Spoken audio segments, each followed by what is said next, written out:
Now, this lady went viral on Twitter for trying to explain male friendship. And I personally think it's impossible for a woman to understand male friendship simply due to the fact that when a lady joins at a table where there's five other guys, the guys will instantly change their behavior simply due to the fact that a woman is there.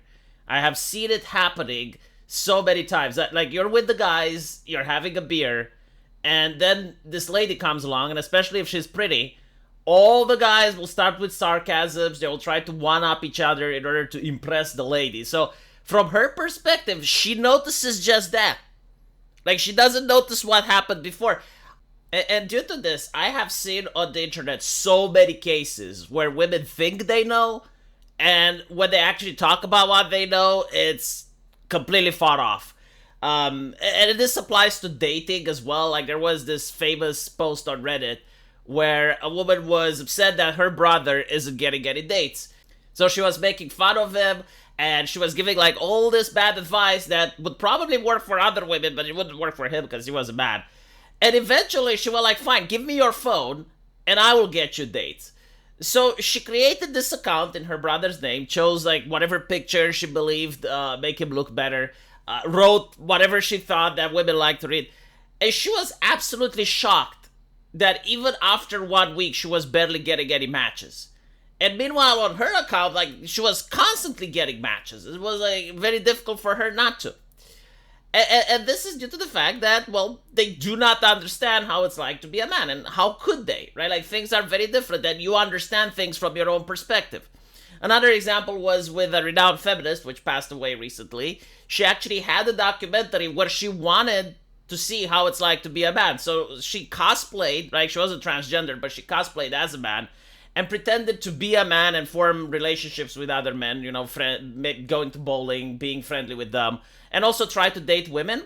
And what she found out is that it was such a huge burden on her psyche to be a man that she had to stop because she was getting dark thoughts at certain points. So the idea that just being a man is going to give her so much privilege and she's going to be on top of society turned out to be false.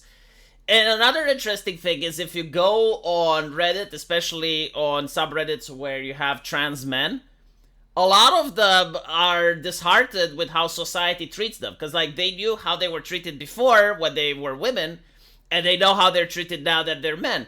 And they're basically saying, it's like, I find it so uncomfortable that when I walk on the street and another lady comes towards me, like I can feel that she's on edge just because I'm there. Like, I'm not even talking to her, I'm not doing anything, but it's almost like her pucker instantly clenches the moment she sees me because I present myself as a man.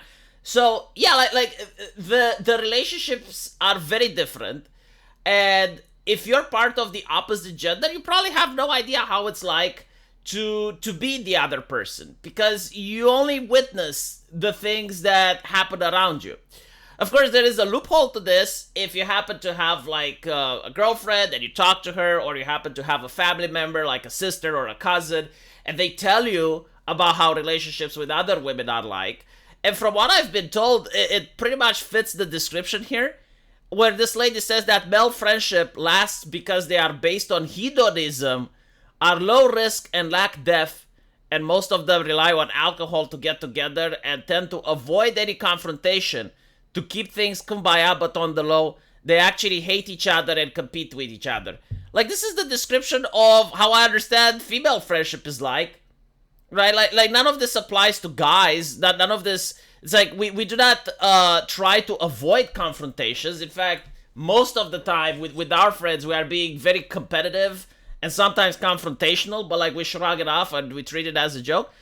So like I have seen cases where, you know, like my wife comes home and she says, oh, this colleague of hers like said something that's like benign from my point of view, but like she gets really offended about it and then asks me what to do. And I'm like, well, you shrug it off. Like, what do? You're going to keep working with her. Like, you're forced to be there. Like, you need to maintain some level of harmony. But all in all, I genuinely do think that this is how female friendships are like. And I know I have a lot of ladies that are subscribed to me. So please write in the comment section if this is true or not. Now I think I can do a better job at describing male friendships and why they last so much. And take into account that not all men think this way, but it is quite common because I have seen it happen so many times. So there are different types of friendships. The first one I would say is the business friendship, right? Like the business relationship. And this is quite often seen at the workplace because you'll notice that the guy who performs really well at the workplace is the guy that has a lot of friends. Meanwhile, the guy that drags the team down is the guy that everyone mocks and ridicules. And there is a reasoning for that. I think that most people at the workplace, again, this is for the workplace environment, they know what their interest is. Like, why do you go to work? Well, you go to work to make money and put food on the table, right? To feed your family. That's why you go to work. So, in order to improve work, most people will notice, all right, well, this guy is very capable. Like, he knows what he is doing. If I become friends with him, maybe he can teach me as well. And once you become friends with them, it can even turn into a genuine friendship. Like, you can actually genuinely connect and you can have a lot of shared interest and common interest and you actually become friends with them. But like most men at the workplace, especially the ones that climb the social ladder, they notice, okay, well, this particular guy has this skill that I lack. Maybe I also have a skill that he lacks, so together we can be stronger. And they will associate, they will click like that. And even if like one of them would say something that would offend the other, at that point they don't really care because they remind themselves what their primary interest is, like what the primary focus is. And the primary focus is to make money so that they can feed their family. So they're willing to overlook the slights, they're willing to overlook the insults, as long as, you know, they're just petty insults and they're not something that goes over the top. And this is why the friendship lasts. Because even if you have the other guy, you know, say like a mean joke or say something offensive, the other guy is willing to laugh it off and be like, all right, well, let's just stop and focus on what we're doing, right? Let's focus on work. I seen that that's not the case with women. Again, like I have my wife coming home from work and she usually tells me like what happened, and my exes did the same. And it's like if a colleague says something that's offensive, they immediately get upset. And what happens is like the next day they're upset on that person and then they will say something offensive and it just escalates from there, right? So there's also not a resolution that happens. Like most of the time, men who are like genuinely slighted, the manly thing to do is what I did to Rags and to just go and tell them, it's like, look, I have this problem, we need to work it out. And you just negotiate, you talk it over, and most of the time the problem is set aside, right? It's like, well, I didn't know, I'm sorry. And you're like, well, I'm sorry too. And that's pretty much it. So that's like the business relationships and why they last. And the reason, again, the reason they last is because men are focused on the end goal. Like, why do you have a business relationship?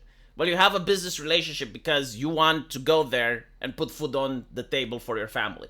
So your interest is to perform well in the business, going to look at the people that are performing well or they have certain things that you lack and you have certain things that they lack, and you try to complete each other and form a team. There's other types of friendships though. One of the most popular is the childhood friendship, right? So like the childhood friends usually happens naturally, like people just click. Whether it's someone you know from school, whether it's someone you know from the playground, you just click. And what happens is like you spend a lot of time with them, and by spending a lot of time and doing a lot of things together, it creates a very, very strong bond. And that bond is very difficult to break. And you know, like deep inside, you have the confidence that that person is your friend. So as a man, you know, you have the confidence that those people that you associate with, they're not there to backstab you. They're not talking behind your back. They're not interested in any of that. Like, they have your back. And you just know. Like there's no way of knowing. You just assume that that is the case. So when someone does something offensive, you laugh it off. You're like, well, I mean, he's still my friend and he's just, like, having a laugh. Of course, like, there's limits to that. But genuinely, I think it's how it applies. With women, I've noticed that when they have friendships, they do not have the same confidence. They do not have like the same reassurance that their friends don't talk behind their backs, that they don't gossip, that they don't say bad things. So they're more likely to get offended. They're more likely to look into things that are so petty. It's like, oh, I saw my childhood friend and she didn't say hello to me on the street. And the question follow up is like, well, did she see you? She must have seen me. Right? And this causes conflict. It's like bullshit conflict. Like, why do you even have it? What's the purpose for it? Why are you like that? Or, You know, she said something off the cuff, and I'm like, well, did she mean it? She must have meant it. And it's like, well, yeah, but like you also sometimes say stuff that upsets others, or maybe you say something and you don't even realize that it upsets someone else, right? So there is a different level of behavior there, which I genuinely think is due to the lack of confidence, pretty much. Like men just automatically assume, like the moment you trust someone, you're like, okay, well, I trust this person, I'm going all in, right? So you assume the risk. And of course, like many times you get backstabbed, many times you have like things that are disloyal. But as life goes on, you kind of learn how to read people better. So you kind of are able to form a defense against that, and you just know how to make better friends, I guess. And then there's the friends with mutual interests. It's pretty much like, well, I like Star Wars, he likes Star Wars, let's talk about Star Wars, right? So you have like two guys getting together, and they're not talking about people, they're talking about the thing. The thing can be football, the thing can be racing, video games, like whatever. But they're not talking about gossip, they're not talking about other people, they're not talking about politics, they're just talking about the thing. So the reason the relationship lasts is because it's very difficult to get upset when talking about the thing.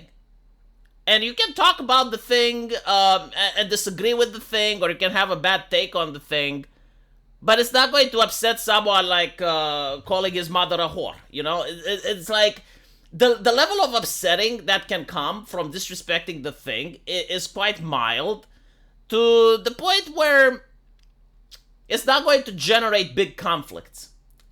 And if you disagree with the thing so fundamentally, then you're not going to click in the first place, right? So it takes like a couple of minutes for people to assess if they click or not. At the moment you start talking about the thing, people will be like, well, yeah, like this guy has the same opinions about the thing that I do, so I want to spend more time with them. And men can just sit there in a room and talk about the thing for hours. And that's what causes a friendship, right? Like you may not even have anything else that you got in common besides the thing, but the thing is there, and that's the thing that keeps you together. So I think like that's the type of male friendships. Like men are less likely to be upset about petty reasons, and men are also less likely to be upset about stuff like, well, we scheduled a meeting and he didn't show up, right? Like most men are like, okay, well, he didn't show up, but like I'm sure that if my pipe breaks at 2 a.m. in the morning and I call him, he will come over there and fix it. In fact, like I actually had this conversation with my wife because we were talking about her friends and my friends. And she was basically saying that, well, your friends aren't really that friendly because like whenever you invite them or you ask them out, sometimes they refuse, sometimes they say no. And my friends never do that. And I asked her, it's like, okay, but if a pipe breaks into our house and we desperately need help, and if you're calling your friends, how many of them would be here in the middle of the night to actually help us?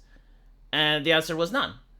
And the reason that I even picked this example with the pipe breaking is because when it did happen, I did call my friend, and he was right there with the tools required in order to perform the job, because I didn't even have the tools to be able to fix that pipe. So, yeah, like that's the difference between the friendship that men have and why they last.